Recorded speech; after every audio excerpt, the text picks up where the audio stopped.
पण मग इम्पोर्ट एक्सपोर्टचाच व्यवसाय का करावा याबद्दल काय सांगा? आता त्याच्यावरती मी विचार केला की आपण जो मटेरियल, समजा तुमचा फ्रूट ॲग्री आहे, तुमचा फॅब्रिक कपड्यामध्ये काम करताय, तुम्ही युटेन्सिल्समध्ये काम करताय किंवा कुठलाही असू द्या, असंख्य प्रोडक्ट आहेत.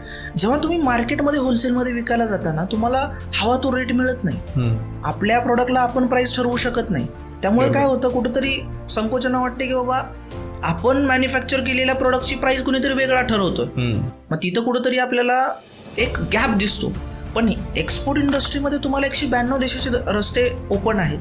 आज तुम्ही जर कुठला फोन कव्हर बघितलात, तुम्हाला इथं भारतामध्ये 200-300 रुपयाला मिळणारा फोन कव्हर UK सारख्या कंट्रीमध्ये 1800, 2 ते 2500 रुपयेपर्यंत विकला जातो.